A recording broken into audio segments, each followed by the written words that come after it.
Hello student, आज का आपका 9th क्लास वाले स्टूडेंट्स के लिए जो चैप्टर है वो रहेगा ध्वनि अर्थात साउंड। तो साउंड के बारे में आज आपको इस चैप्टर में बताएंगे और जो कुछ भी थोड़ा बहुत रह जाएगा नेक्स्ट वीडियो में ये चैप्टर आपके लिए कंप्लीट कर दिया जाएगा। तो स्टार्ट करते हैं। आज का चैप्टर है आपके लिए ध्वनि।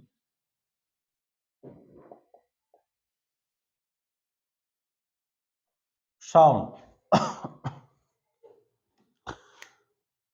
तो स्टूडेंट, ध्वनि सबसे पहले हमें ये समझने की आवश्यकता है कि ध्वनि वस्तुओं के द्वारा, मानवों के द्वारा और किसी भी वाद्य यंत्र के द्वारा, किसी भी वस्तु के द्वारा जो ध्वनि उत्पन्न होती है उसका कारण क्या है। तो सबसे पहले ध्वनि उत्पन्न करने का कारण होता है वाइब्रेशंस अर्थात कंपन। कोई भी ध्वनि स्रोत, कोई भी साउंड सोर्स जब तक वाइब्रेशंस नहीं करेगा उसमें ध्वनि उत्पन्न नहीं हो सकती है।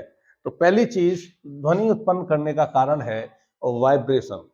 सेकंड, ध्वनि का जो संचरण होता है यानी ध्वनि जो गतिमान होती है या ये कहें ध्वनि जो चलती है वह किसी माध्यम में, उसके लिए माध्यम यानी मीडियम की आवश्यकता होती है।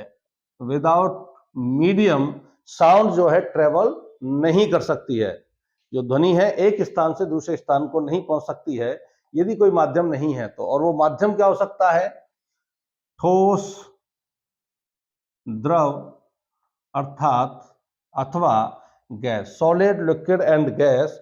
ये माध्यम यदि है तो जो साउंड है वो ट्रेवल कर पाएगी, अदरवाइज साउंड ट्रेवल नहीं कर पाएगी।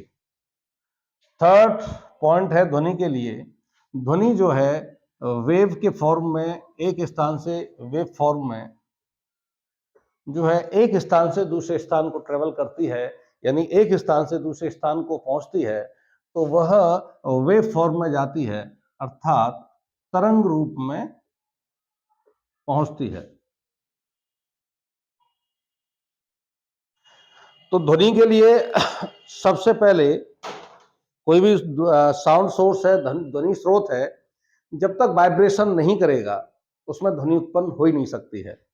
ध्वनि स्रोत वाइब्रेशन भी करता है और ध्वनि के लिए कोई मीडियम नहीं है, सॉलिड, लिक्विड या गैस, तो भी ध्वनि ट्रेवल नहीं कर पाएगी। थर्ड कंडीशन, दो ध्वनि जो एक स्थान से दूसरे स्थान को ट्रेवल करती है वह वेव फॉर्म में ट्रेवल करती है। तो ये 3 पॉइंट हैं ध्वनि के लिए सबसे स्टार्टिंग में जो हम आपको बता रहे हैं। तो सबसे पहले विदाउट वाइब्रेशन ध्वनि उत्पन्न नहीं होगी। विदाउट वाइब्रेशन साउंड प्रोड्यूस नहीं होगी।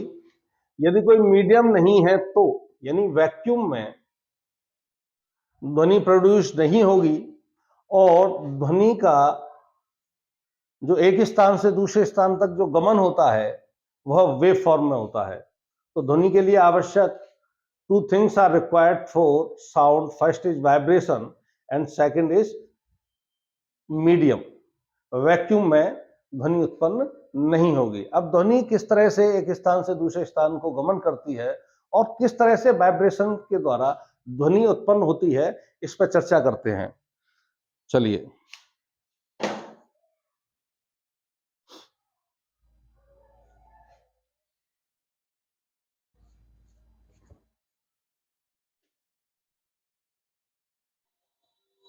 तो सबसे पहले कोई भी ध्वनि स्रोत जब वाइब्रेशन करता है, कंपन करता है, तो वह मान लीजिए वायु में स्थित है तो वायु के कणों से बार बार टकराता है, जिसके कारण वायु के कणों में भी कंपन आरंभ हो जाते हैं। कंपन यानी एक विक्षोभ, डिस्टरबेंस, और वह डिस्टरबेंस एक कांस्टेंट वेलोसिटी से आगे बढ़ता जाता है और श्रोता तक वह ध्वनि उसके कानों में पहुंचती है। वह डिस्टरबेंस जब कानों में पहुंचता है तो श्रोता को वह ध्वनि सुनाई देती है। तो यह जो विक्षोभ है, जो डिस्टरबेंस जिसकी अब बात कर रहे हैं, ये एक वेव फॉर्म में होता है। ये मान लीजिए वायु के कण हैं और जब यहाँ जैसे ही डिस्टरबेंस होता है, यह जो कण है अगले वाले कणों पर एक बल लगाते हैं, जिससे इन कणों का डिस्टरबेंस अगले वाले कणों में ट्रांसफर हो जाता है। ये कंपन करने लगते हैं और ये पहले वाले जो कण है अपनी मूल अवस्था में आ जाते हैं। उसके बाद जब इनका डिस्टरबेंस यानी कंपन जो आरंभ होता है, ये पास वाले कणों को अपने जो कंपन है उसको ट्रांसफर कर देते हैं। इनमें कंपन आरंभ हो जाता है और ये पिछले वाले जो कण हैं ये मूल अवस्था में आ जाते हैं। इस तरह से यह जो डिस्टरबेंस है आगे बढ़ता जाता है। वायु की बात कर रहे हैं हम अभी जो बात कर रहे हैं ना, वो वायु की बात की जा रही है। डिस्टरबेंस आगे बढ़ता जाता है और जो भी श्रोता होता है उस तक ये डिस्टरबेंस पहुंचता है उसके कानों में और उसे ध्वनि सुनाई देती है। तो ध्वनि वायु में इस तरह से चलती है, पहली चीज। दूसरी बात, तो ध्वनि स्रोत के द्वारा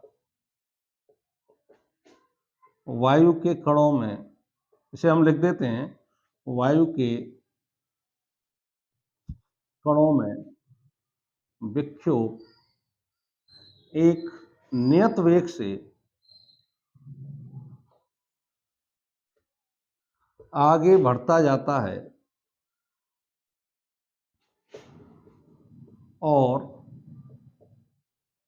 श्रोता तक पहुंचता है। तो पहली चीज, ध्वनि स्रोत जब कंपन करता है और कंपन करता हुआ जब वायु के कणों से टकराता है तो वायु के कण भी वही कंपन करते रहते हैं और वह कण आगे वाले कणों को वह विक्षोभ यानी डिस्टरबेंस को आगे के लिए स्थानांतरित करते रहते हैं। तो ये कांस्टेंट वेलोसिटी से ये विक्षोभ आगे बढ़ता जाता है और श्रोता तक पहुंचता है। सेकंड कंडीशन, यह विक्षोभ सभी दिशाओं में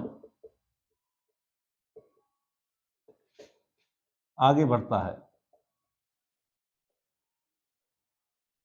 यही जो विक्षोभ है इसे ही तरंग कहा जाता है। अब विक्षोभ है, इसके ब्रैकेट में तरंग लिख देते हैं। यही जो विक्षोभ है तरंग के, इसी को तरंग कहते हैं और यह आगे बढ़ता जाता है। थर्ड कंडीशन, कण अपनी ही मूल अवस्था के इधर उधर कंपन करते रहते हैं। कण अपनी मूल अवस्था के इधर उधर कंपन करते रहते हैं। वायु के जो कण हैं वह स्थानांतरित नहीं होते हैं अपनी मूल अवस्था के। मान लीजिए ये कण है तो अपनी मूल अवस्था के इधर और उधर ये कंपन करते रहते हैं और अंत में यानी वाइब्रेशन जब आगे बढ़ जाता है अपनी मूल अवस्था पर स्थिर हो जाते हैं ये। फोर्थ कंडीशन, कण केवल अपनी मूल अवस्था के इधर उधर कंपन करते रहते हैं। तो जो फोर्थ कंडीशन है, विक्षोभ के माध्यम से या तरंग के माध्यम से, विक्षोभ अथवा तरंग के माध्यम से ऊर्जा एक स्थान से दूसरे स्थान तक पहुंचती है। कहने का मतलब है ध्वनि जो है वह ऊर्जा की ही एक फॉर्म है और वह जो ध्वनि ऊर्जा है विक्षोभ के माध्यम से एक स्थान से यानी ध्वनि स्रोत से और कहां तक पहुंचती है, श्रोता तक पहुंचती है। तो ध्वनि के बारे में ये 4-5 पॉइंट हमने लिखे हैं। अब ध्वनि जो वेव फॉर्म की हम बात कर रहे हैं ना, तरंग के रूप में जो आगे बढ़ती है, उसके बारे में तरंग ढंग से समझने के लिए हमें तरंगों को पढ़ना पड़ेगा। लेकिन उससे पहले एक वो लेते हैं, हम स्वरित्र लेते हैं। देखिए, उससे पहले मानव में जो ध्वनि उत्पन्न होती है, यानी मैं जो बोल रहा हूं अब मेरी ध्वनि आप तक पहुंच रही है, यहाँ गले में स्वर रज्जु होती है जिसे वोकल कॉर्ड बोला जाता है। उसमें कंपन के माध्यम से मानवों की ध्वनि उत्पन्न होती है और मानवों तक पहुंचती है। दूसरा, वायु में जो ध्वनि उत्पन्न होती है और उसे ढंग से समझने के लिए स्वरित द्विभुज का उदाहरण हम समझते हैं। तो ये 4 पॉइंट हैं जो आपको ध्वनि के बारे में लिखने हैं। ये एक स्वरित द्विभुज लेते हैं और उसमें कंपन कराते हैं, और वह कंपन वायु में किस तरह से आगे बढ़ते हैं उसके बारे में समझते हैं, और उसके बारे में ध्वनि जो तरंगों के रूप में आगे बढ़ती है उसका अध्ययन करेंगे, और ध्वनि के बारे में जो भी कंफ्यूजन्स हैं वह दूर होते जाएंगे। देखिए, मान लीजिए यह एक स्वरित द्विभुज है। यदि आपने नहीं देखा है तो इस तरह से यू आकार का होता है, और यहाँ पकड़ने के लिए एक इसमें स्टैंड बना होता है। जब इसे किसी रबड़ पैड पर हम इस तरह से मारते हैं तो इसकी ये जो आर्म्स हैं ये वाइब्रेट होने लगती हैं, कंपन करने लगती हैं। अब मान लीजिए ये जो आर्म है, ये जो भुजा है, मैं इसकी बात करता हूं अभी। ये जो भुजा है ये कंपन कर रही है, और इस समय इसकी कंपन की ये स्थिति है बाहर वाली, बाहर की तरफ है। पहले जब ये स्थिर अवस्था में थी तो ये भुजा ये है, और कंपन करने के बाद ये इसकी ये स्थिति है। पहली जो स्थिति है, हम जो आउटर इसकी साइड है उस पर विचार करते हैं। जब ये भुजा यहां से कंपन करके यहां तक पहुंचेगी तो इस हिस्से की जो वायु के कण थे उनको क्या करेगी, प्रेस करेगी, उनको उधर धकेलेगी यानी दबाएगी, जिसके कारण यहां जो वायु के कण थे वह एक दूसरे के पास पास आ जाएंगे। वायु के जो कण थे वह एक दूसरे के पास पास आ जाएंगे। थोड़ी ही देर बाद ये आर्म्स क्योंकि कंपन कर रही है और अंदर वाली इस साइड पे पहुंच जाती है। अब इन्हीं वायु के कणों को फैलने के लिए स्थान मिल जाएगा। देखिए, पहले इसने वायु के कणों को यहां तक दबाया, अब यही भुजा यहां से यहां तक आ जाएगी, तो इन्हीं वायु के कणों को फैलने के लिए, विस्तारित होने के लिए इतना स्पेस और मिल रहा है। अब यहाँ वाले जो वायु के कण हैं वह दूर दूर हो जाएंगे। तो जब वायु के कण पास पास आते हैं उसको हम बोलते हैं संपीड़न, और जब वायु के कण दूर दूर होते हैं उसको बोला जाता है विरलन। इस समय क्या है, वायु के कण पास पास हैं, तो यह जो डिस्टरबेंस है ये वायु में आगे बढ़ता जाता है। नेक्स्ट टाइम जब ये भुजा इधर आएगी तो यहां ये वायु विस्तारित हो जाएगी, उस समय वायु के कण दूर दूर होंगे, उस समय इनको बोला जाएगा विरलन। तो फिर उसके बाद नेक्स्ट डिस्टरबेंस जो है विरलन आगे बढ़ता जाएगा, और यह श्रृंखला इस तरह से चलती रहती है। यहां संपीड़न आया, ये विरलन की स्थिति हो गई मान लीजिए, ठीक है ना। अब यहां उसके बाद फिर संपीड़न,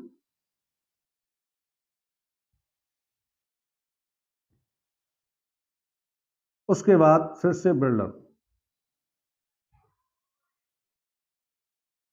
फिर संपीड़न,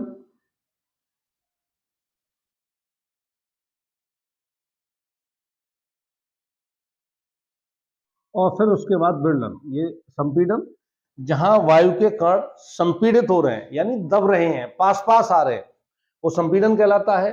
जहां वायु के कण विस्तारित हो रहे हैं, एक दूसरे से दूर दूर जा रहे हैं, फैलने के लिए स्पेस अधिक मिल रहा है उनको, उनको बोला जाता है, ये हिस्सा कहलाएगा विरलन। ये संपीड़न, ये हिस्सा कहलाएगा विरलन। यहाँ सॉरी, यहां से यहां तक ये संपीड़न, ये विरलन, और ये संपीड़न। इस तरह से वायु में ध्वनि तरंगें आगे बढ़ती जाती हैं संपीड़न और विरलन की फॉर्म में, और इनको, ये जो तरंगें हैं इनको बोला जाता है अनुदैर्घ्य तरंग, लॉन्गिट्यूडाइनल वेव्स। अब अनुदैर्घ्य तरंग का क्या सेंस है, ये जब तरंग पढ़ेंगे कितने प्रकार की होती है उसमें समझेंगे आराम से। तो जो वायु होती है या गैसेज होती हैं उसमें जो ध्वनि तरंगें होती हैं अनुदैर्घ्य तरंगों के रूप में चलती हैं, गमन करती हैं, ठीक है ना। अब ये जो तरंगें हैं, ये जो वायु के कण हैं, ये अपने ही स्थान पर आगे पीछे कंपन करते रहते हैं। ऐसा नहीं है कि वायु के कण चलकर आगे जा रहे हों, केवल ये जो विक्षोभ है, डिस्टरबेंस है, या जिसे तरंग कहते हैं, यह तरंग आगे बढ़ती है और ऊर्जा को एक स्थान से दूसरे स्थान तक लेके जाती है, जिसे हम ध्वनि कहते हैं। ध्वनि ऊर्जा को आगे की ओर लेकर जाती है। स्वरित द्विभुज से गैसेस में या वायु में ध्वनि तरंगें किस तरह से गमन करती हैं, वो इस स्वरित के माध्यम से आपको समझाया है। इसके बाद क्योंकि ध्वनि जो है तरंगों के रूप में चलती है, तो अब तरंगों को समझना आवश्यक है। एक बार तरंगों को समझ लेते हैं, थोड़ा सा आगे बढ़ते हैं।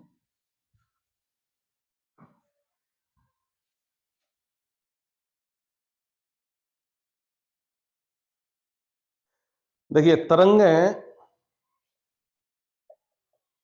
दो प्रकार की होती हैं, पहली यांत्रिक तरंगें और दूसरी विद्युत चुम्बकीय तरंगें। लेकिन मैं पहले विद्युत चुम्बकीय तरंगों को ले लेता हूं, विद्युत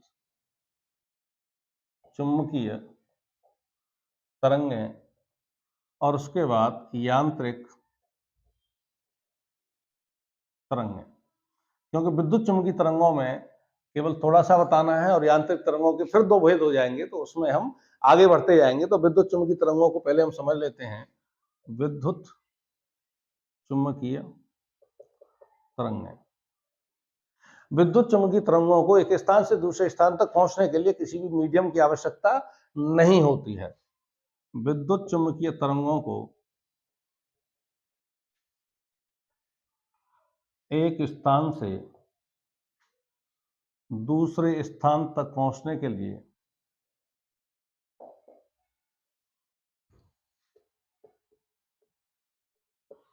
किसी माध्यम की आवश्यकता नहीं होती। विद्युत चुम्बकीय तरंगों के लिए को एक स्थान से दूसरे स्थान तक पहुंचने के लिए किसी माध्यम की आवश्यकता नहीं होती। माध्यम मतलब सॉलिड, लिक्विड और गैस, ये कोई भी माध्यम विद्युत चुम्बकीय तरंगों के लिए आवश्यक नहीं है। अर्थात ये निर्वात में भी, वैक्यूम में भी गमन, निर्वात में गमन करती हैं। जैसे इसका एग्जाम्पल ले लेते हैं। एक तो फॉर एग्जाम्पल लाइट रेज,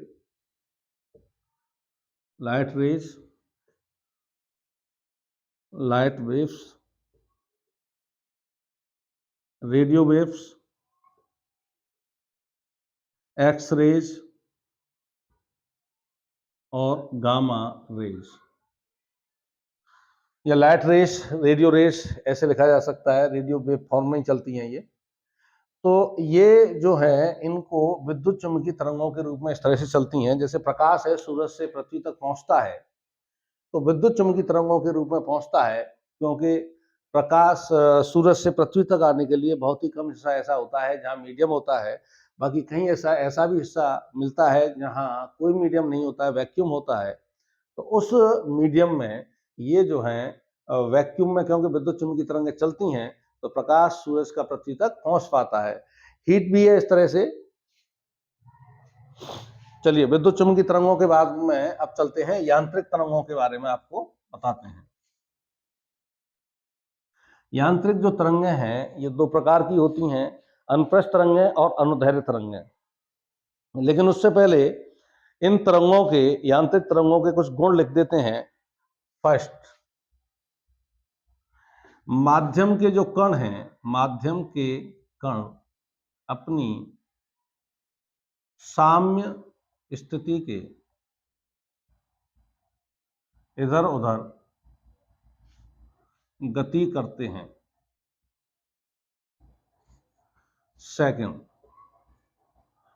ऊर्जा का संचरण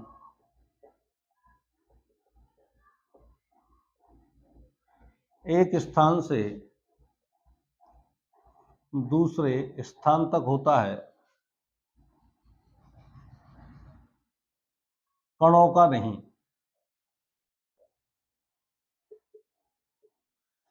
माध्यम के जो कण हैं, वह केवल अपनी साम्य स्थिति यानी जो मूल अवस्था है उसके इधर उधर कंपन करेंगे। ऐसा नहीं है कि माध्यम के कण ही तरंग के साथ गति कर जाए, वो केवल तरंग गति करती है। और तरंग क्या हो जाती है, अपने साथ ऊर्जा को लेकर जाती है, जिसे हम ध्वनि कहते हैं। केवल ऊर्जा का स्थानांतरण होता है। थर्ड पॉइंट इसका हो जाएगा, पीछे वाले कण आगे वाले कणों को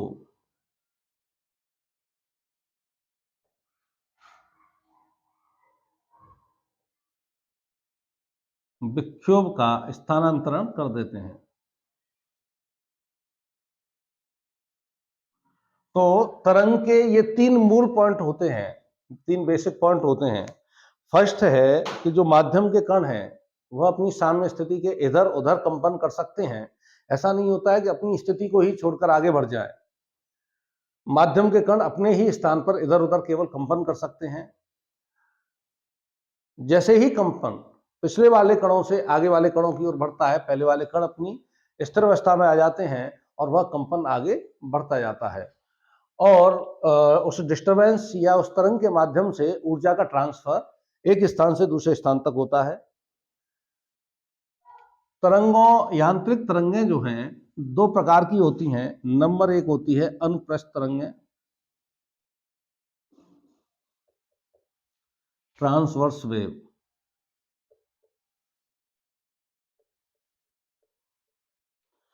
देखिए, अनुप्रस्थ तरंगों में समझने के लिए एक दो एग्जाम्पल पहले हम दे देते हैं। जैसे कोई जल है, उसमें हम कुछ भी कंकड़ पत्थर जो भी हम डालते हैं तो हम देखते हैं उस जल की ऊपर वाली सतह पर कुछ हलचल होने लगती है और वह हलचल होते होते किनारे की ओर पहुंच जाती है। मान लीजिए ये जल का तल है शांत स्थिति में, और जैसे ही हम यहाँ कोई कंकड़ डालते हैं, कंकड़ हम यहाँ डालते हैं, तो हम ये देखते हैं इसकी ये शांत स्थिति, इसे साम्य स्थिति बोल सकते हैं। इसके ऊपर नीचे इस तरह से ये हलचल आगे की ओर, यानी चारों दिशाओं में, जल की सतह पर चारों दिशाओं में इस तरह से आगे की ओर बढ़ती जाती है। इसी को हम तरंग कहते हैं।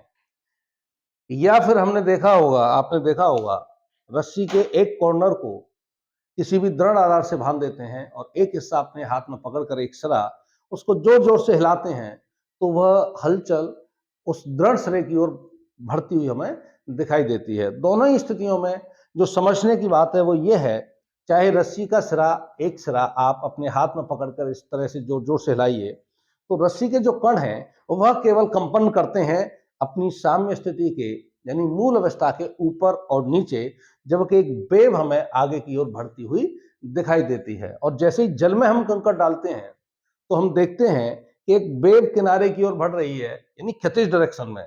जल कैसे होगा? क्षैतिज ही होगा। इस तरह से एक वेव है, इस तरह से किनारे की ओर बढ़ रही है, लेकिन जल के जो कण हैं वह ऊपर नीचे कंपन कर रहे हैं। इसे समझने के लिए एक काम कर सकते हैं, जैसे ही जल का वो उसका कोई टुकड़ा हमने यहाँ जल में फेंका, उसी समय हम यहाँ कोई भी प्लास्टिक का टुकड़ा यहाँ रख देते हैं जो जल पे ऊपरी सतह पर आसानी से तैरता हो। जब इसको हम देखते हैं तो जैसे ही वेव यहाँ पहुंचती है तो यह टुकड़ा ऊपर नीचे कंपन करने लगता है, न कि ऐसा नहीं कि ये लहर के साथ या तरंग के साथ किनारे की ओर बढ़ जाए।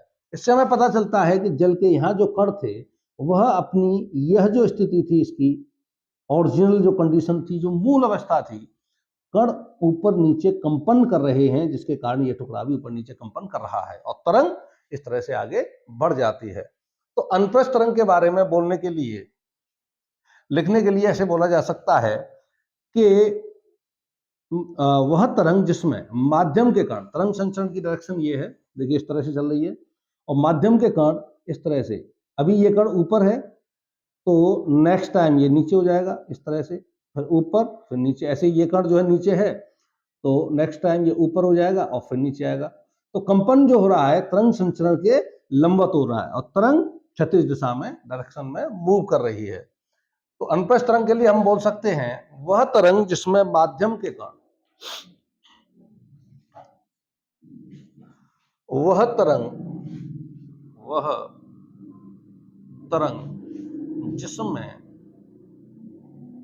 माध्यम के कण तरंग को चलने को संचरण बोलते हैं। तरंग संचरण की दिशा के लंबवत कंपन करते हैं वह तरंग जिसमें माध्यम के कण तरंग संचरण की दिशा के लंबवत कंपन करते हैं अनुप्रस्थ तरंग कहलाती है।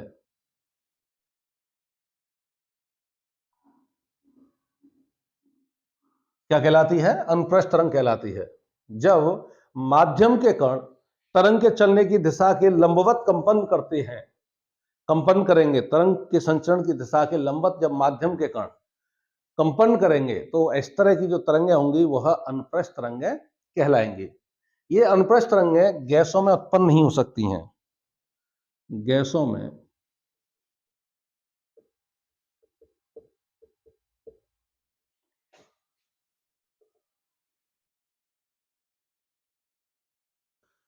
उत्पन्न नहीं होती हैं, क्योंकि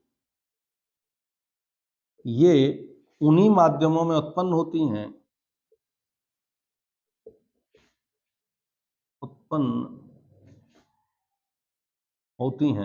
जिनमें दृढ़ता, रिजिडिटी होती है। गैसों में उत्पन्न नहीं हो सकती हैं। उसका कारण क्या है? ये उन्हीं माध्यमों में उत्पन्न होती हैं जिनमें दृढ़ता होती है। तो यह ठोस और द्रव की सतह पर उत्पन्न होती हैं।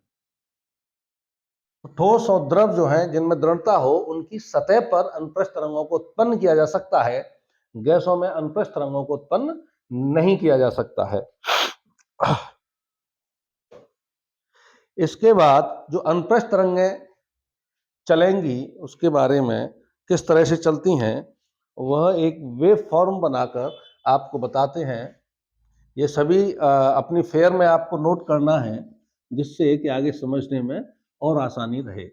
चलिए एक चीज और आपको समझा देते हैं अनुप्रस्थ तरंग की वेव फॉर्म बनाने से पहले। ये तरंग किस तरह से उत्पन्न होती है। देखिए, ये जल है। जैसे ही आप यहां कोई कंकड़ डालते हैं, कंकड़ जो जैसे ही जल में प्रवेश करता है तो इस स्थान के जल को क्या करेगा? दबा देता है।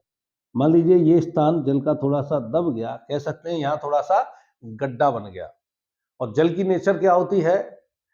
जो ऊंचाई से नीचाई की ओर बहता है जल। तो इस गड्ढे को भरने के लिए यहाँ इस जगह का जो जल है, इस हिस्से का, इसके पास वाला जो जल है वह इसमें कूदने लगता है। और जैसे ही तल बराबर होता है तो इसका बहना रुकता नहीं है, इसके कण जो है रुकते नहीं है, थोड़ा सा ऊपर तक उठ जाते हैं। जैसे ये ऊपर तक उठ जाते हैं तो पास वाले जो कण हैं वो थोड़ा सा क्या है, क्योंकि इसका जल इधर चला गया, शिफ्ट हो गया, तो ये थोड़ा सा नीचे दब जाते हैं। तो ये डिस्टर्बेंस तैयार हो गया। ये कण जल के थोड़ा सा ऊपर उठ गए और ये कण क्या हो जाता है, थोड़ा सा इस तरह का वेव बना देते हैं। ये कण थोड़ा सा नीचे हो जाते हैं।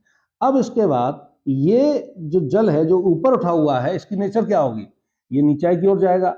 अब ये जल इस तरफ जाने लगता है, इस तरफ जाने लगता है। अब यहाँ क्या होगा? ये जल जो है लेवल में आता है, उसके बाद और ऊपर तक उठ जाता है और यहाँ फिर हल्का सा ये कण नीचे हो जाते हैं।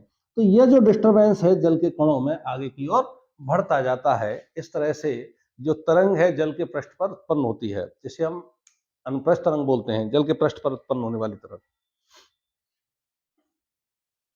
इसके बाद हम बात करते हैं अनुदैर्घ्य तरंग की।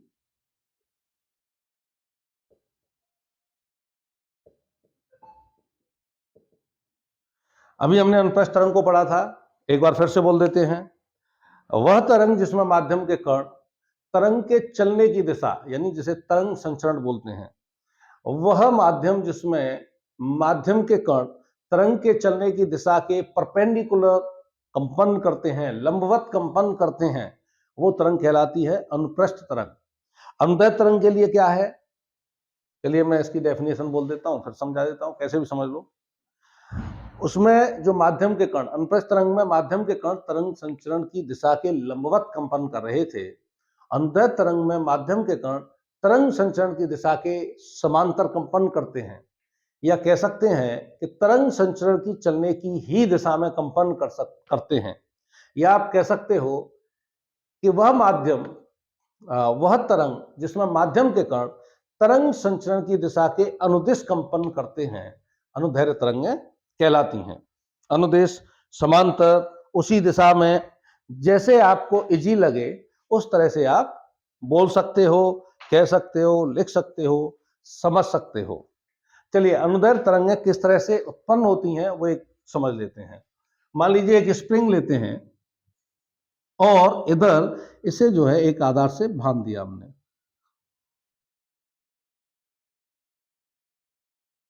और ये हिस्सा हमने पकड़ लिया अपने हाथ में।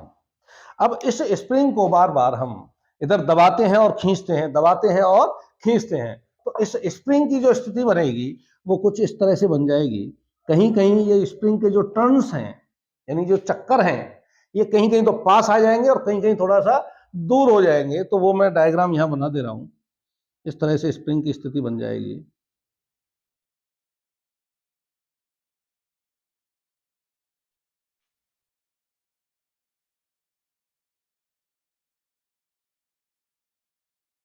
इस तरह से स्प्रिंग की स्थिति बन जाती है। इसके जो टर्न्स हैं कहीं कहीं पास आ जाते हैं, कहीं कहीं दूर हट जाते हैं। जैसे अभी हमने ध्वनि तरंगों के लिए स्वरित्र के द्वारा जो वायु के कणों में जो डिस्टरबेंस होता है, वहां वायु के कण कहीं कहीं पास आ जाते हैं, कहीं कहीं दूर चले जाते हैं, जिनको हमने बोला था संपीड़न, जहां संपीड़ित हो रहे थे वायु के कण, और विरलन, जहां वायु के कण दूर दूर हो रहे थे, ये हमने बोला था। तो इस तरह से संपीड़न और विरलन बन जाते हैं। देखिए, संपीड़न विरलन, संपीड़न विरलन, तरंग किस तरह से आगे बढ़ रही है, इस तरह से। और ये जो कण है कैसे कंपन कर रहे हैं, तरंग इस तरह से आगे बढ़ रही है, और ये कण कैसे कंपन कर रहे हैं, इस तरह से। इसके टर्न्स जैसे हवा में कंपन हो रहे थे, वायु के कण किस तरह से कंपन कर रहे थे, इस तरह से। और जो वायु की जो ध्वनि तरंग थी वायु में किस तरह से संचरित हो रही थी, इस तरह से। इसमें अनुदैर्घ्य तरंगों में, अब इसकी परिभाषा हम फिर से बोल देते हैं। अनुदैर्घ्य तरंगों में माध्यम के कण तरंग संचरण की ही दिशा में कंपन करते हैं, या वह माध्यम जिसमें माध्यम के कण, वह माध्यम या फिर वह तरंग जिसमें माध्यम के कण तरंग संचरण की दिशा में कंपन करते हैं, वे तरंगें अनुदैर्घ्य तरंगें कहलाती हैं। तो इसमें जो बनते हैं ना, ये देखिए, ये तरंग के कण पास पास हैं, इनको बोला जाता है संपीड़न। दूर दूर हैं, ये बोले जाते हैं विरलन। यहाँ पास पास हैं, इसको बोलेंगे हम संपीड़न। यहाँ दूर दूर हैं, इनको बोलेंगे विरलन। इस फॉर्म में अनुदैर्घ्य तरंग आगे बढ़ती जाती है।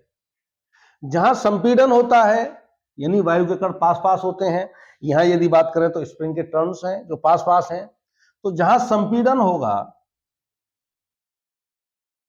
वहां पर दाब, और ये घनत्व की बात करते हैं, और जहां विरलन होगा वहां दाब और घनत्व की क्या स्थिति होगी। किसी भी वस्तु को संपीड़ित करना है, चाहे वो गैसेस हो, ठोस हो, लिक्विड हो, तो जब संपीड़ित करना है, दबाना है, तो निश्चित रूप से दाब बढ़ाना पड़ेगा। तो जहां संपीड़न होगा वहां दाब अधिक होगा। और जब कोई भी मीडियम हो, उसके कण पास पास आ जाते हैं, तो उसकी डेंसिटी बढ़ जाती है, यानी घनत्व बढ़ जाता है। तो इसका कहने का मतलब है, जहां संपीड़न होगा वहां दाब और घनत्व अधिक होंगे, और जहां विरलन होगा वहां दाब और घनत्व घट जाता है, यानी कम हो जाता है। ये ध्यान रखने वाली बात है। अभी बताया था अनुप्रस्थ तरंगें के बारे में, बताया था गैस जो मीडियम होता है, यानी वायु, हवा या कोई भी गैसेस हो, उसमें अनुप्रस्थ तरंगों का संचरण नहीं हो सकता है, क्योंकि अनुप्रस्थ तरंगों के संचरण के लिए माध्यम की दृढ़ता आवश्यक है, जो कि गैसेस में नहीं होती है। जबकि अनुदैर्घ्य तरंगें ठोस, द्रव और गैस तीनों माध्यम में संचरित हो सकती हैं। तो यहाँ नोट करके लिख देते हैं, और उसमें भी आपको नोट करके लिखना है कि अनुप्रस्थ तरंगें जो हैं, गैसेस जो मीडियम होते हैं, गैस, उसमें संचरित नहीं होती हैं, केवल ठोस और द्रवों में संचरित होती हैं, क्योंकि उसमें दृढ़ता होती है और उनकी सतह, सरफेस पर संचरित होती हैं। नोट: अनुदैर्घ्य तरंगें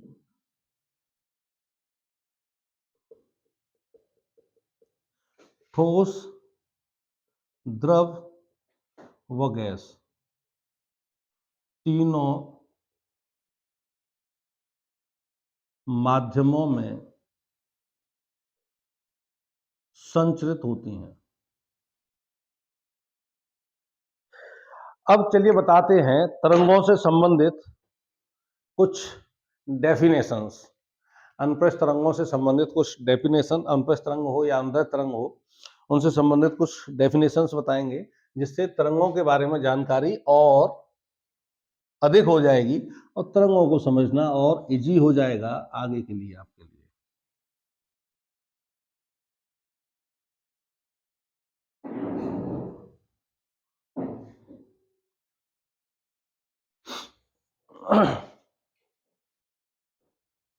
तो यहां एक तरंग बना देते हैं।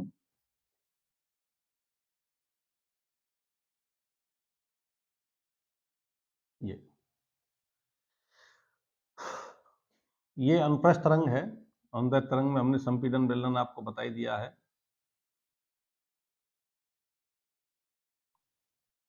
ये जो स्थिति है इसकी मूल अवस्था, मान लीजिए जल का पृष्ठ है और जल के जो कण है इस मूल अवस्था के ऊपर नीचे कंपन कर रहे हैं, तो ये जो मूल अवस्था है ये साम्य स्थिति कहलाती है। इक्विलिब्रियम कंडीशन, साम्य स्थिति। फर्स्ट पॉइंट हो गया साम्य स्थिति, इक्विलिब्रियम कंडीशन, साम्य स्थिति। साम्य स्थिति के बारे में क्या बोलेंगे? वह स्थिति जहां माध्यम के कण उसके ऊपर नीचे इधर उधर दाएं बाएं आगे पीछे कंपन करते करते हैं, वह स्थिति साम्य स्थिति कहलाती है। वह स्थिति जहां माध्यम के कण इधर उधर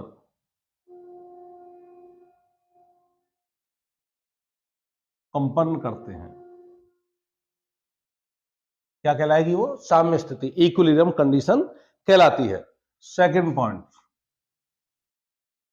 लेते हैं, विस्थापन यानी डिस्प्लेसमेंट।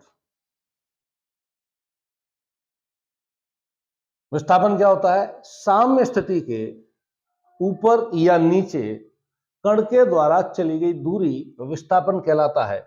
मान लीजिए हम इस पॉइंट की बात करते हैं, यहाँ इस समय माध्यम का कण कहाँ पर है यदि आपको देखना है तो ये माध्यम का कण है और इस समय विस्थापन ये कहलाएगा। अभी हम यहाँ आते हैं तो इस समय माध्यम का कण क्या है? ऊपर उठा हुआ है, ये वाला ये शिष्य में आएगा। इस समय विस्थापन ये है। यदि हम इस पॉइंट पर लेते हैं तो माध्यम का कण इस समय देखना है हमको, तो यहाँ पर है, इस समय ये विस्थापन कहलाएगा। इसका मतलब अकॉर्डिंग टू टाइम जो डिस्प्लेसमेंट है वह चेंज होता रहेगा, विस्थापन कांस्टेंट नहीं है। तो विस्थापन क्या है? साम्य स्थिति के किसी समय पर, किसी समय अथवा स्थान पर, समय अथवा स्थान पर साम्य स्थिति से किसी समय अथवा स्थान पर साम्य स्थिति से दूरी, साम्य स्थिति से ऊपर या नीचे वह कितना दूर है किसी समय पर, स्थान पर, वह उसका विस्थापन कहलाएगा। और according to time, according to position, वो विस्थापन क्या होगा? अलग अलग होगा। थर्ड कंडीशन, आयाम अर्थात एम्पलीट्यूड। आयाम क्या कहलाता है? मैक्सिमम जो डिस्प्लेसमेंट कर सकता है ऊपर या नीचे कण जो है माध्यम का, अपनी इक्विलिब्रियम कंडीशन के ऊपर या नीचे जो मैक्सिमम डिस्प्लेसमेंट कवर कर सकता है, दैट इज कॉल्ड एम्पलीट्यूड, आयाम कहलाता है। कण के द्वारा अपनी साम्य स्थिति के ऊपर या नीचे या इधर या उधर ऐसे लिख सकते हो, ऊपर या नीचे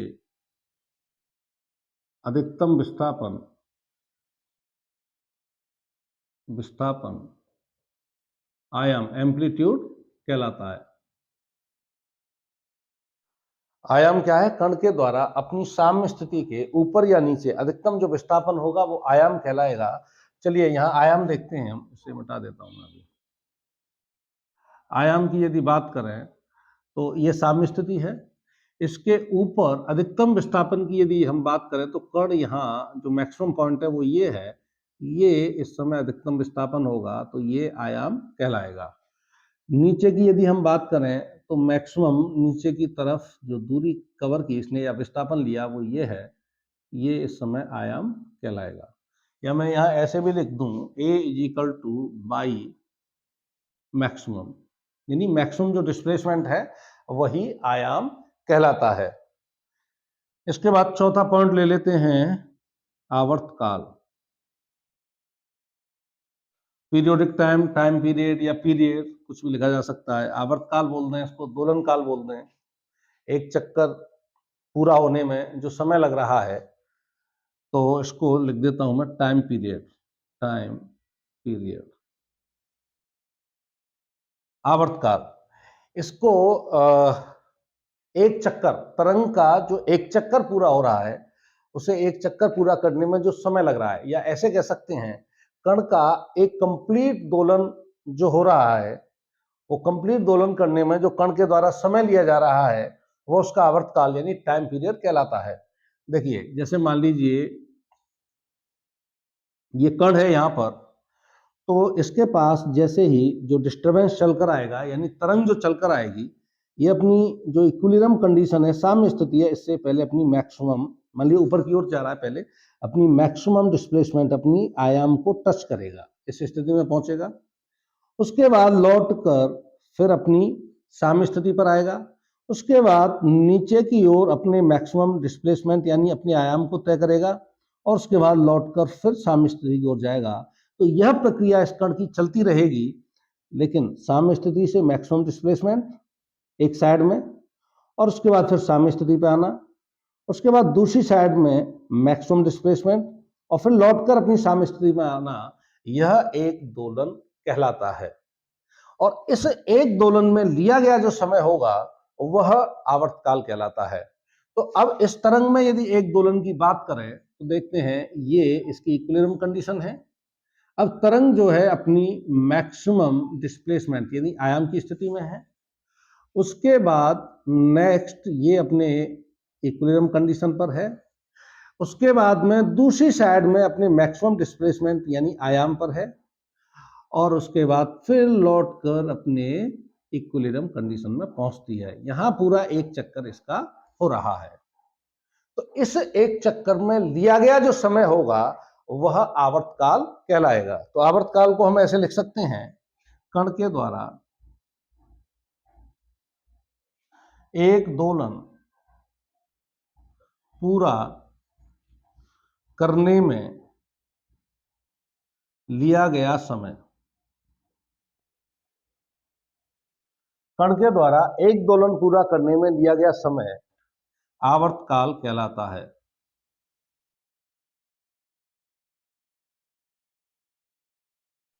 अब इसे कैपिटल टी से प्रदर्शित करेंगे हम हमेशा। इसे जो है कैपिटल टी से लिखा जाएगा, यानी यहां से गए पूरा एक चक्कर यहां तक हुआ, जो समय लगा उसे आवर्तकाल कहेंगे और इसे कैपिटल टी से प्रदर्शित करेंगे। तो यहाँ टाइम कितना हो जाएगा, ये आवर्तकाल कैपिटल टी एक दोलन में।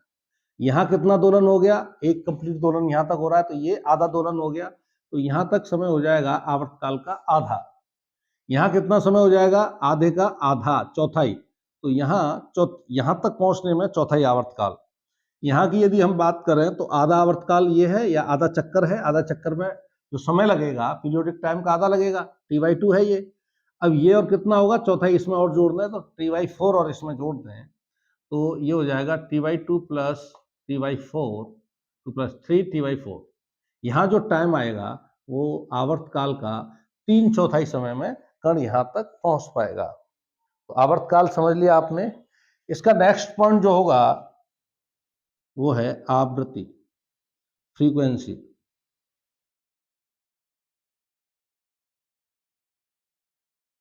देखें साफ आ रहा है यहां तक।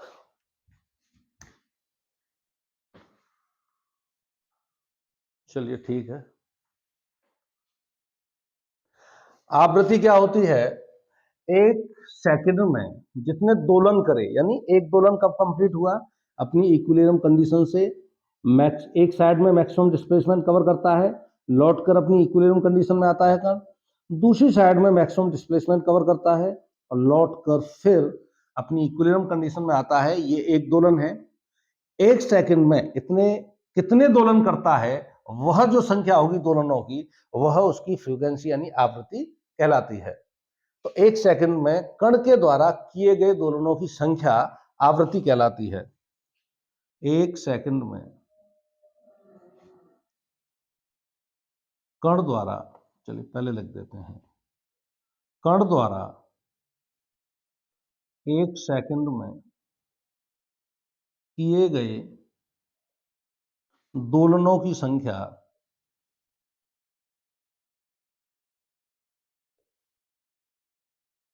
आवृत्ति कहलाती है। तो दोलनों की क्या है, संख्या है ना। दोलन को हम चक्कर यानी साइकिल भी बोल सकते हैं। तो आवृत्ति का जो मात्रक है वो आ जाता है C/CLE, साइकिल पर सेकंड, या इसको सेकंड की पावर -1 भी लिखा जा सकता है, क्योंकि चक्करों की संख्या मान लीजिए 5 साइकिल पर सेकंड आ गया, तो 5 तो है ही चक्कर, और सेकंड की पावर -1। या एक वैज्ञानिक थे, उनके सम्मान में इसका मात्रक जो है हर्ट्ज भी दे दिया जाता है, आवृत्ति का मात्रक।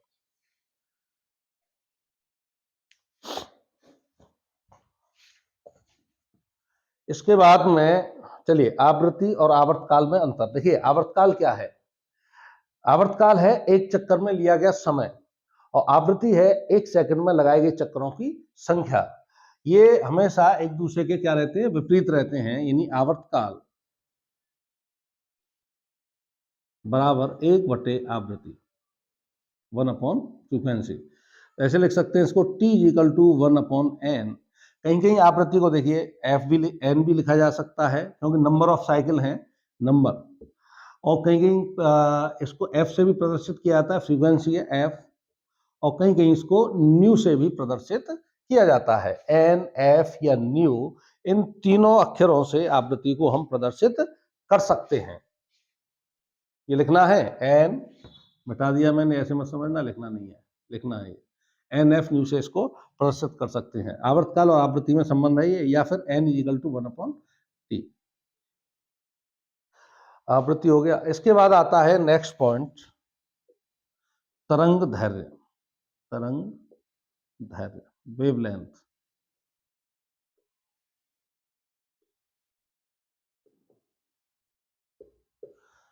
तरंग दैर्घ्य जो होता है, एक चक्कर में चली गई दूरी तरंग दैर्घ्य कहलाती है। यानी तरंग जो है, एक चक्कर कहां तक पूरा हो रहा था, अभी यहां तक। तरंग के द्वारा एक चक्कर में कितनी दूरी चली गई, ये हॉरिजॉन्टल डिस्टेंस की बात कर रहा है। एक चक्कर का पूरा हुआ, एक साइड में मैक्सिमम डिस्प्लेसमेंट, फिर लौट के इक्विलिब्रियम कंडीशन, दूसरी साइड में मैक्सिमम डिस्प्लेसमेंट, फिर लौट के इक्विलिब्रियम कंडीशन। ये एक चक्कर पूरा हुआ। तो यहां से और यहां तक एक चक्कर में जो दूरी तय की इसने, वह लैम्डा वेवलेंथ कहलाती है, तरंग दैर्घ्य कहलाती है। तरंग के द्वारा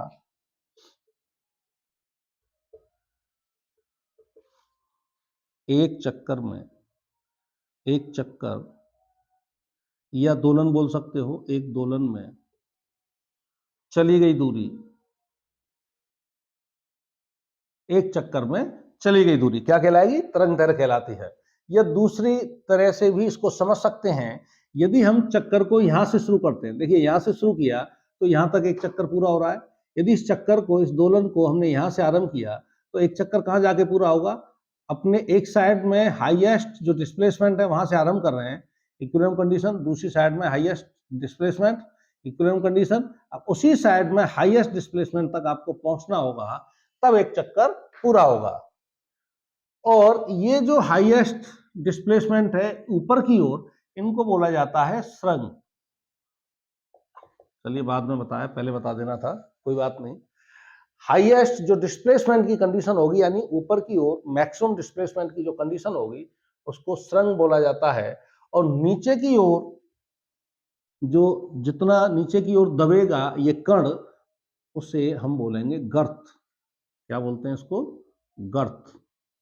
तो तरंग दैर्घ्य के लिए हम ये भी कह सकते हैं कि श्रृंग से श्रृंग तक की दूरी या गर्त से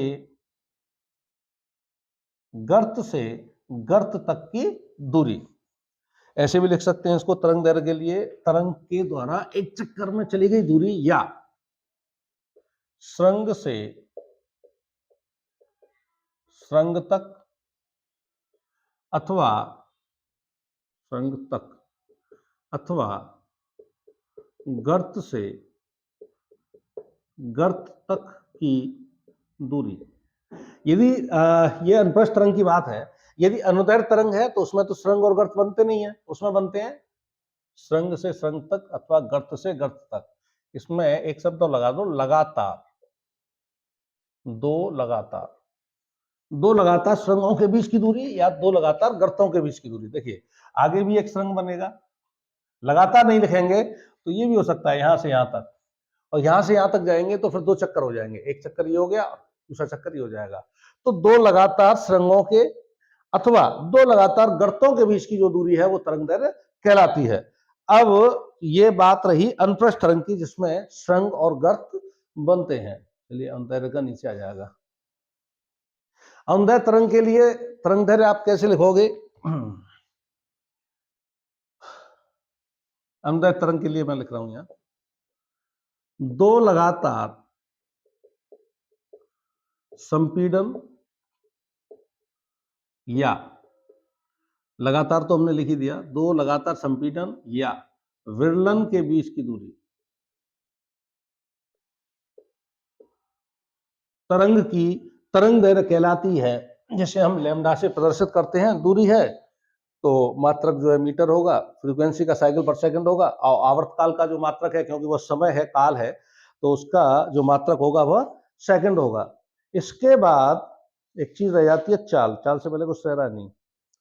चलिए अब बताते हैं तरंग की चाल, से मिटा देते हैं।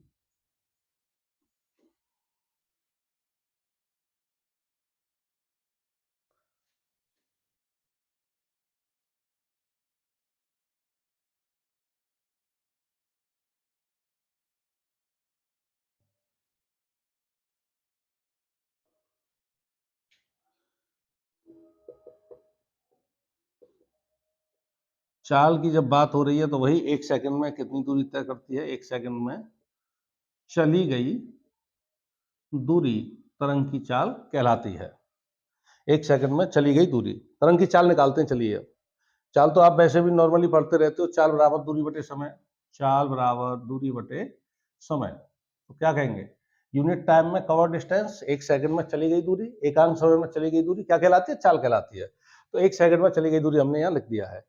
चलिए देखते हैं लैम्डा क्या है, तरंग दैर्घ्य है। तो टी समय में टी क्या है? आवर्तकाल है। टी समय में चक्करों की संख्या, कितने चक्कर लगा रही है? एक चक्कर। टी समय में चक्करों की संख्या एक चक्कर, या ऐसे लिख देते हैं एक चक्कर में लिया गया समय, ठीक है ना, तो वो ज्यादा सही रहेगा। एक चक्कर में लिया गया समय, अभी बताया था आवर्तकाल, एक चक्कर में या एक दोलन में लिया गया जो समय है उसको आवर्तकाल कहते हैं और टी से प्रदर्शित करते हैं। तो एक चक्कर में तरंग के द्वारा कितना समय लिया जाएगा? आवर्तकाल के बराबर, टी के बराबर। अब एक चक्कर में चली गई दूरी, एक चक्कर में चली गई दूरी, और एक चक्कर में दूरी कितनी चलता है उसको कहा गया था तरंग दैर्घ्य। संघ से संघ तक की दूरी हो लगातार, गर्त से गर्त तक की दूरी हो लगातार, या संपीड़न से दो लगातार संपीड़न और विलंब के बीच की दूरी हो, उसे तरंग दैर्घ्य कहते हैं। इसका क्या मतलब है? एक चक्कर में चली गई दूरी वो क्या कहलाती है? तरंग दैर्घ्य। किससे प्रदर्शित करते हैं? लैम्डा से, ठीक है ना। अब जब चाल निकालनी है, एक चक्कर में लिया गया समय दे रखा है, एक चक्कर में चली गई दूरी आपको दे रखी है, तो चाल निकालनी है तो दूरी बटे समय। दूरी कितना चल रहा है? लैम्डा, और समय कितना? टी। तो ये आ गई आपकी चाल v बराबर लैम्डा बटे टी। इसको आप ऐसे भी लिख सकते हो v equal to lambda into 1/t। अभी 1/t क्या आया था, ये आवृत्ति के बराबर आया था, तो v इक्वल टू इसको हम क्या लिख सकते हैं 1/t को आवृत्ति n लेमडा। ये तरंग की चाल होती है। तो तरंगों से संबंधित ये टर्म्स थे, ये कुछ फिजिकल क्वांटिटी जो आपको बताई। अभी एक और रह रहा है, कला और बता देते हैं आपको। हालांकि इसके बारे में आपको ज़्यादा जरूरत नहीं पड़ेगी, लेकिन हाँ 12th में जब आप जो है अल्टरनेटिंग करंट पढ़ेंगे तो इसमें कला की आपको बहुत ज़्यादा जरूरत पड़ेगी। लेकिन थोड़ा सा समझ लेते हैं कला क्या है। किसी क्षण कण की स्थिति, या स्थिति को मैं लिख सकता हूं ब्रैकेट में विस्थापन, किसी क्षण कण की स्थिति तथा गति की दिशा को व्यक्त करती है। कला जो है किसी क्षण कण की स्थिति और उसकी गति की दिशा को व्यक्त करती है। इसको ऐसे आप समझ सकते हो, इसको मैं दोबारा बना देता हूं मिटा के, जिससे कला आपको सही तरह से समझ में आए।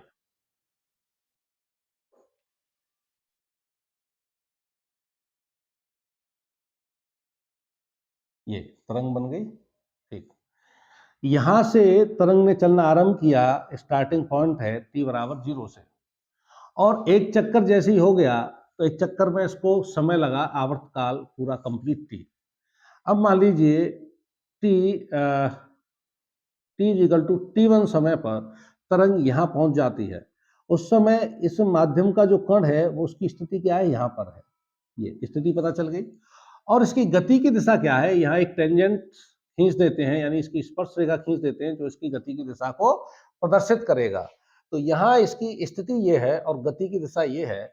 और थोड़ा सा समय और आगे बढ़े, मान लीजिए हम यहाँ आ जाते हैं, तो यहाँ से देखते हैं इसकी स्थिति, इस कण की, इस वाले कण की स्थिति यहाँ है, स्थिति ये डिस्प्लेसमेंट है, और इसकी गति की दिशा, इसकी एक स्पर्श रेखा खींचते हैं, यह इसकी गति की दिशा होगी। यानी टाइम में हम जैसे ही आगे आगे बढ़ते जाएंगे उसकी स्थिति और उसकी गति की दिशा चेंज होती जाएगी, यानी कला जो है चेंज होती जाएगी। तो कला क्या करता है, किसी क्षण कण की स्थिति और उसकी गति की दिशा को प्रदर्शित करने का कार्य कला के द्वारा किया जाता है।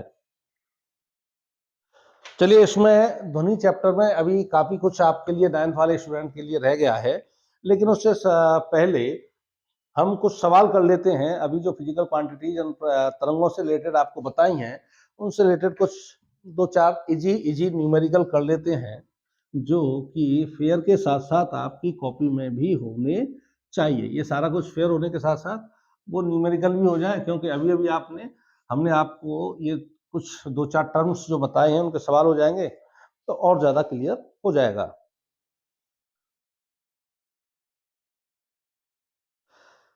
तो कुछ सवाल ले लेते हैं, इजी से सवाल हैं, कुछ ज़्यादा करने की जरूरत नहीं है, लेकिन समझने के लिए ये जो टर्म्स आपको बताए जा रहे हैं ये आपके सही तरह से समझ में आ जाए। तो पहला सवाल है, एक स्वरित की आवृत्ति 120 हर्ट्ज है, वह 2 सेकंड में कितने दोलन करेगा। देखिए, आवृत्ति n कितनी दे रखी है, 120 हर्ट्ज, 120 हर्ट्ज। मैं सवाल को फिर बोल देता हूं, छोटा सा ही सवाल है, तो बहुत ज्यादा जरूरत नहीं है लिखने की, और ये भी जरूरत नहीं है कि आपकी स्क्रीन पर वो सवाल शो करे। एक स्वरित्र है जिसकी आवृत्ति 120 हर्ट्ज है, वह 2 सेकंड में कितने दोलन करेगा। आवृत्ति दे रखी है और टाइम t इक्वल टू दे रखा है 2 सेकंड। इस समय में वह कितने दोलन करेगा यह पूछा जा रहा है, ठीक है ना। आवृत्ति आपको दे रखी है तो इससे आप आवर्तकाल निकाल सकते हो, t इक्वल टू 1/n जो आपको भी बताया था, और 1/122 सेकंड, ये आवर्तकाल आ गया। इसका क्या मतलब है, इसका मतलब ये है कि एक दोलन करने में इतना समय ये लगाएगा, एक दोलन करने में इतना समय लगेगा, या ये कह सकते हैं 1/120 सेकंड में यह एक दोलन करेगा, एक दोलन करेगा। तो एक सेकंड में कितने दोलन करेगा, आवृत्ति का जो मतलब है एक सेकंड में दोलन करेगा, यानी दे भी रखा है 120 दोलन। एक सेकंड में दोलनों की संख्या ऐसे लिख देते हैं, या ऐसे लिखने की जरूरत भी नहीं थी। एक आवृत्ति का सीधा मतलब जो आपको बताया था, 1 सेकंड में किए गए दोलनों की संख्या कहलाती है आवृत्ति। आवर्तकाल निकालने की जरूरत नहीं है, ठीक है ना, सीधा सीधा कर देंगे, कंफ्यूजन नहीं तो क्रिएट करेगा आपके दिमाग में, इसे छोड़ देंगे। आवृत्ति का मतलब होता है 1 सेकंड में किए गए दोलनों की संख्या। तो 1 सेकंड में कितने दोलन करेगा? 1 सेकंड में दोलनों की संख्या 120। पूछा 2 सेकंड में कितने दोलन करेगा? तो 2 सेकंड में कितने दोलन करेगा? 120 गुणा 2, 240। क्या है ये? दोलनों की संख्या है, इसको ऐसा ही लिख सकते हो या 240 दोलन ऐसे लिख सकते हैं। अगला सवाल है, ये आवृत्ति का हो गया, एक आवर्तकाल का ले लेते हैं और एक सवाल ले लेते हैं चाल का। कोई स्वरित्र है जिसका दोलन काल है 1/140 सेकंड, तो उसकी आवृत्ति क्या होगी? सवाल फिर बोल रहा हूं, एक स्वरित्र है जिसका दोलन काल यानी टाइम पीरियड दे रखा है 1/140 सेकंड और उसकी आवृत्ति पूछी जा रही है। दोलन काल यानी टाइम पीरियड टी बराबर है 1/140 सेकंड, तो उसकी आवृत्ति क्या होगी?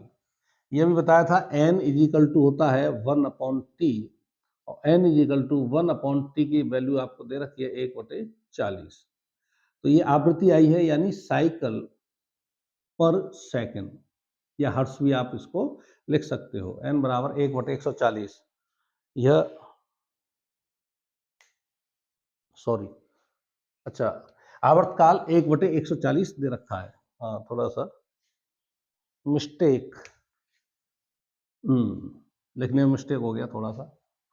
तो आवर्तकाल दे रखा है 1/140 सेकंड, तो n इजिकल टू 1/140, यानी 1 में डिवाइड हो रहा है 1/140 का। और इस तरह से जब फ्रैक्शन का डिवाइड करते हैं तो क्या करते हैं, डिवाइड की जगह मल्टीप्लाई और पीछे वाले फ्रैक्शन को हम पलट देते हैं। n इजिकल टू 1 इंटू 140/1 यानी 140।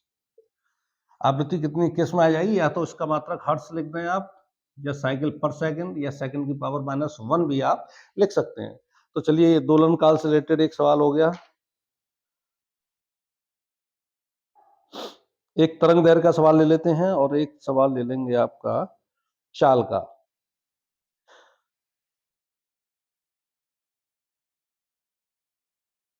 मनुष्य का श्रवण परास यानी सुनने की जो उसकी रेंज है,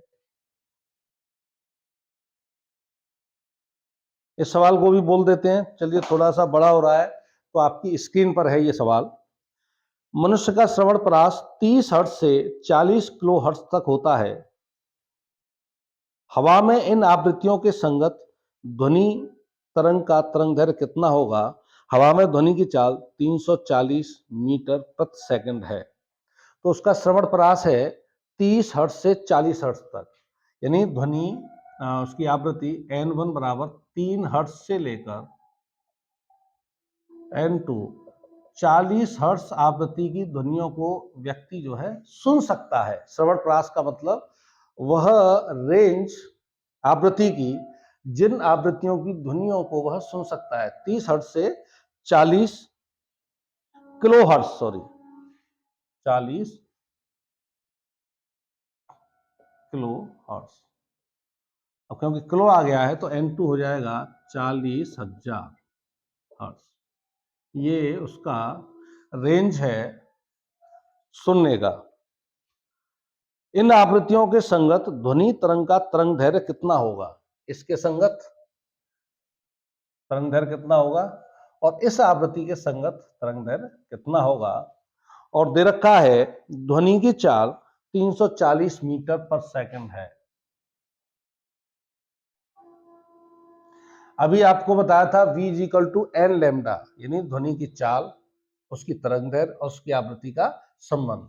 तो पहले लैम्डा 1 निकालते हैं। इस आवृत्ति की जो ध्वनि तरंगे हैं उसके लिए तरंग दैर्घ्य क्या होगी?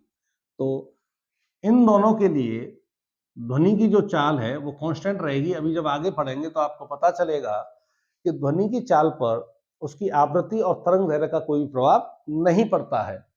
और भी जो टर्म्स हैं और जो फिजिकल क्वांटिटीज हैं चाल को किस तरह से प्रभावित करती है उसके बारे में पढ़ेंगे, लेकिन इस वीडियो में नहीं, नेक्स्ट वीडियो में।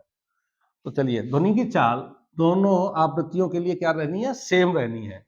तो v इक्वल टू आवृत्ति कौन सी है पहली, n1, और इसके सापेक्ष तरंग दैर्ध्य है λ1, और दूसरी जो आवृत्ति है उसके लिए भी चाल यही रहनी है v, और दूसरी जो आवृत्ति है n2, और इसके संगत हमें λ2 निकालना है।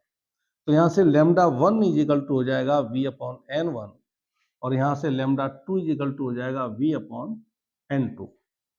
तो λ1 आ जाएगा v 340 बटे n1 कितना है, आवृत्ति 30, कट जाएगा 1.33 मीटर लगभग, और ये आ जाएगा 340 बटे 40,000। इसको सॉल्व करेंगे तो ये आ जाएगा आपका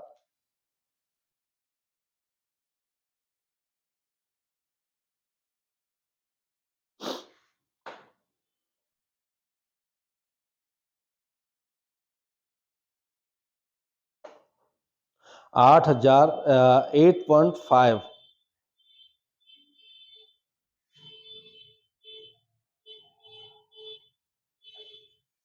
340 जीरो से जीरो कट गया, और 34 बटे 4000 बटे 4 कर देते हैं, 4 into 10 to the power 3, 10 to the power 3 आएगा, ये हो जाएगा 34 बटे 4 इंटू 10 टू द पावर -3।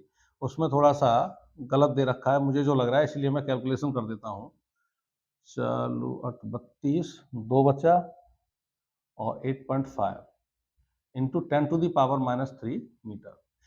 इस आवृत्ति के लिए संगत जो तरंग दैर्ध्य होगी वो 8.5 into 10 to the power -3 metre होगा, जो आंसर में सही नहीं आ रहा है। चलिए, और इसके लिए 11.33 मीटर होगी। चलिए, ये हमने ध्वनि के बारे में आपका जो पहला वीडियो था वो बनाया था। नेक्स्ट वीडियो में ध्वनि को प्रभावित करने वाले कारक कौन से होंगे और किस किस तरह से ध्वनि को प्रभावित करेंगे, और ध्वनि के संबंध में उसकी जो कैरेक्टरिस्टिक्स हैं उस पर प्रकाश डालेंगे, और ऑडिबल वेव्स, इंफ्रासोनिक वेव्स, इनके बारे में चर्चा करेंगे नेक्स्ट वीडियो में। चलिए, ये वीडियो काफी हो गया है। Okay students,